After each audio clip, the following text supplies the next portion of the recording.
ஓம் ஸ்ரீ குருபியோ நமக.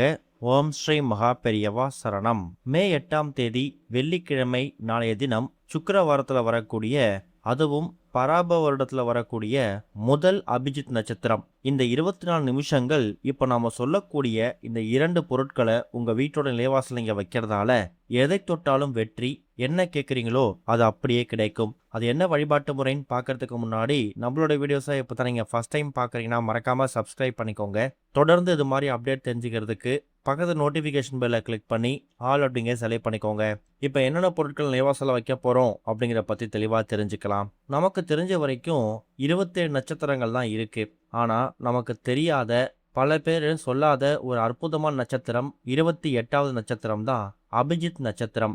அபிஜித் அப்படின்னா சமஸ்கிருதத்துல வெற்றி பெறுபவர், எதையும் சாதிக்கக்கூடியவர் அப்படின்னு அர்த்தம். நமக்கு புராணங்கள்ல சொல்லியிருக்கிற மாதிரியே இந்த அபிஜித் நட்சத்திரத்தை கிருஷ்ண பரமாத்மா அவருடைய மயில் இறகுல ஒளிச்சு வச்சிருக்காராம். காரணம் என்னன்னா, இதை பூலோகத்துக்கு எப்பொழுதும் அனுப்பணும்னா அதை மனிதர்கள் தவறான விஷயங்களுக்கு பயன்படுத்திடக் கூடாது அப்படிங்கிறதுக்காக தான். இன்னொரு பக்கம், ஒரு நட்சத்திரம் வருதுன்னா அது குறைஞ்சது ஒரு நாளைக்கு 24 மணி நேரங்கள் நீடிக்கும். ஆனால் அபிஜித் நட்சத்திரம் வெறும் 24 நிமிஷங்கள் மட்டும்தான் நீடிக்கும்.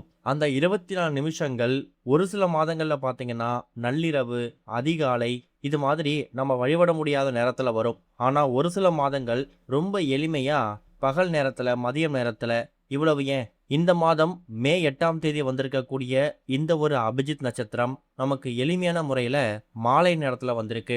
அபிஜித் நட்சத்திரம் வரக்கூடிய அந்த நேரத்தை எப்படி கணிக்கிறாங்கன்னா, இந்த 27 நட்சத்திரங்கள் இருக்குல்ல, அதில் உத்திராட நட்சத்திரம் முடிந்து திருவோண நட்சத்திரம் ஆரம்பிக்கக்கூடிய அந்த இடைப்பட்ட பகுதி நேரம் இருக்குல்ல, அதைத்தான் அபிஜித் நட்சத்திரமாக கணக்கில் எடுத்துக்கணும். அதாவது உத்திராட நட்சத்திரத்தோட கடைசி 12 நிமிடங்களும் திருவோண நட்சத்திரத்தோட முதல் 12 நிமிடங்களும் சேர்க்கும்போது மொத்தமாக நமக்கு 24 நிமிடங்கள் கிடைக்கும். இந்த 24 நிமிடங்கள் தான் அபிஜித் நட்சத்திரம்.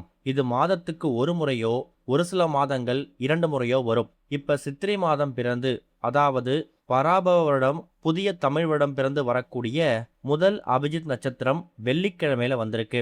வெள்ளிக்கிழமைய எக்கச்சக்கமான விசேஷ தினங்களா நம்ம கருதுவோம். அதுலயும் மகாலட்சுமி தாயார், வாழ்க்கையவே புரட்டி போடக்கூடிய சுக்கிர பகவான், இவங்க எல்லாருக்கும் உரிய அற்புதமான நாள் தான் இந்த ஒரு வெள்ளிக்கிழமை. இந்த நாள்ல மே 8ஆம் தேதி அபிஜித் நட்சத்திரம் எப்ப வருது அப்படின்னு பார்க்கும்போது, சரியாக மாலை 6 மணி 24 நிமிஷத்துக்கு ஆரம்பிக்கக்கூடிய அபிஜித் நட்சத்திரம் 6 மணி 48 நிமிஷம் வரைக்கும் இருக்கு. வெறும் 24 நிமிடங்கள் மட்டுமே நீடிக்கக்கூடிய இந்த நேரத்துல நீங்க கிருஷ்ண பரமாத்மா கிட்ட என்ன கேட்குறீங்களோ அது அப்படியே கிடைக்கும். மனிதர்கள் இதை பூலோகத்துக்கு 24 மணி நேரமும் அனுப்பும்போது தவறான விஷயங்களுக்காகவோ இல்லை அவங்களுடைய தவறான கோரிக்கையை உடனே நிறைவேற்றிக்கணும் அப்படிங்கிறதுக்காக பயன்படுத்திடக்கூடாதுன்னு தான் கிருஷ்ண பரமாத்மா இதை மயில் இறகுல ஒளித்து வைத்திருக்கிறார். இருந்தாலும் பூலோகத்துல மனிதர்கள் கஷ்டப்படக்கூடிய விஷயத்த பார்த்துட்டு இந்த 24 நிமிஷங்கள் நம்ம பூலோகத்துக்கு அனுப்புவோம். அந்த 24 நிமிஷத்துல கஷ்டப்படக்கூடியவங்க, வாழ்க்கையில முன்னேறணும்னு நினைக்கிறவங்க அதை பயன்படுத்திக்கிட்டும் அப்படிங்கிற நோக்கத்தோட தான் இந்த அபிஜித் நட்சத்திரத்தை உருவாக்கினதா ஜோதிட சாஸ்திரங்கள்ல சொல்லப்பட்டிருக்கு. சரி, இப்ப மே 8ஆம் தேதி அபிஜித் நட்சத்திரம் எந்த நேரத்துல வருது அப்படிங்கிறத நம்ம கண்டுபிடிச்சிட்டோம். இப்ப அந்த நேரத்துல இப்ப நாம சொல்லக்கூடிய இந்த ஒரே ஒரு வழிபாடு, அதுவும் நிலைவாசல் வழிபாடு. நம்மளுடைய பல பதிவுகள், எந்த ஒரு பதிவை எடுத்துக்கிட்டாலும், எந்த ஒரு விசேஷ நாள் வந்தாலும் அன்றைய தினம் நாம நிலைவாசல் சம்பந்தமான ஒரு பரிகாரம் சொல்லாம இருக்கவே மாட்டோம். ஏன்னா ஒரு வீட்டோட இருதய துடிப்பு, நாடி துடிப்பு அப்படிங்கிறது வீட்டோட நிலைவாசல் தான்.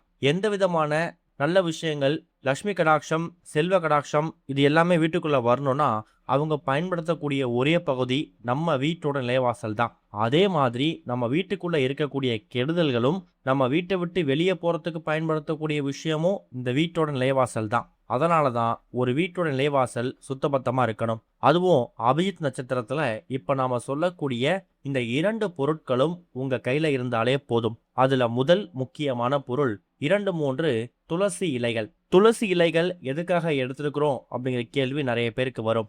அபிஜித் நட்சத்திர வேலையில எந்த கடவுளை வணங்கினாலும் சரி, கண்டிப்பா நீங்க கிருஷ்ண பரமாத்மாவை வணங்கணும். கிருஷ்ண பரமாத்மாவை வணங்கும் போது இந்த உலகத்தையே ஆளக்கூடிய சக்தியை உங்களுக்கு கொடுப்பாரு. அதுலயும் கிருஷ்ண பரமாத்மா மகாவிஷ்ணு, பெருமாள், திருமால் இவங்களுடைய அவதாரங்கள்ல ஒருத்தர் அப்படிங்கிறதால இவங்க எல்லோருக்கும் பொதுவான ஒரு பொருள் வந்து இந்த துளசி இலை. அப்படிப்பட்ட துளசி இலைகள் ஒரே ஒரு கைப்பிடி அளவு உங்க கையில இருக்கணும். குறைந்தது ஒரு 4 அல்லது 5 இலைகளா இருக்க மாதிரி பார்த்துக்கோங்க. அடுத்ததா பச்சை கற்பூரம். பச்சை கற்பூரம் அப்படிங்கிறது மகாவிஷ்ணுவும் மகாலட்சுமி தாயாரும் சேர்ந்து வாசம் செய்யக்கூடிய ஒரு தாந்திரிக பொருள். எந்த ஒரு பெருமாள் கோவிலுக்கு போனாலும் அங்க கொடுக்கக்கூடிய பிரசாதங்கள்லையும் துளசி தீர்த்தங்கள்லையும் கொஞ்சமாவது பச்சை கற்பூர வாசனை இருக்கும். காரணம், பச்சை கற்பூர வாசம் இருக்கக்கூடிய இடத்துல மகாவிஷ்ணு இருப்பார். மகாவிஷ்ணு இருக்கக்கூடிய இடத்துல மகாலட்சுமி தாயார் தானா வந்துருவாங்க. இப்ப இந்த 2 பொருட்களையும் இப்ப நீங்க வீடியோல பாக்குற மாதிரி ஒரு சிறிய அகல் விளக்குலையோ இல்ல 2 கிண்ணங்கள்லையோ தனித்தனியாக எடுத்து வைக்கணும். வெள்ளிக்கிழமை மே 8ஆம் தேதி மாலை சரியாக 6 மணி 24 நிமிஷத்துக்கெல்லாமே உங்களுக்கு இந்த அபிஜித் நட்சத்திரம் ஆரம்பிச்சிடும். கூடுமான அளவுக்கு மாலை ஒரு 6 மணிக்கெல்லாம் வீட்டோட பூஜை அறையில விளக்கேற்றி வச்சுட்டு இந்த 2 பொருட்களையும் தனித்தனியான அகல் விளக்குகள்லையோ இல்ல கிண்ணங்கள்லையோ தயார் செய்து வச்சுடுங்க. 6 மணி 24 நிமிஷம் பிறந்த உடனேயே இதை அப்படியே எடுத்துட்டு போயிட்டு உங்க வீட்டோட நிலைவாசல்ல தினமும் விளக்கேற்றுவீங்கல்ல, அந்த விளக்கு ஏற்றக்கூடிய இடத்துல அந்த நிலைவாசல் பக்கத்துல வச்சுட்டு நீங்க வந்துடலாம். அந்த நேரத்துல வீட்டோட பூஜை அறையில ஒருவேளை உங்க வீட்டுல கிருஷ்ண பரமாத்மா இல்ல குட்டி கிருஷ்ணர் சிலை இருந்துச்சுன்னா, போட்டோ இருந்துச்சுன்னா அதுக்கு தீபம் ஏற்றி வச்சுட்டு மனசார பிரார்த்தனை பண்ணிக்கோங்க. அந்த 24 நிமிஷங்கள் அப்படிங்கிறது பொன்னான நேரம். அந்த நேரத்துல உங்களுடைய கோரிக்கை, நியாயமான கோரிக்கை எதுவா இருந்தாலும் அதை கிருஷ்ண பரமாத்மா கிட்ட முன்வைக்கலாம். பொன் பொருள் ஆடம்பரமான வாழ்க்கை, அதே மாதிரி உங்க சக்திக்கு ஏற்ற கோரிக்கையா இருக்கணும். திருமண வரன் கைகூடி அமையல, குழந்தை பாக்கியம் இல்ல, சரியான வேலை அமையல, இது மாதிரி எந்த பிரச்சனை இருந்தாலும் அந்த 24 நிமிடங்கள் கண்ணை மூடிக்கிட்டு மனசார கிருஷ்ண பரமாத்மா கிட்ட அந்த அபிஜித் நட்சத்திர வேலையில வேண்டிக்கோங்க.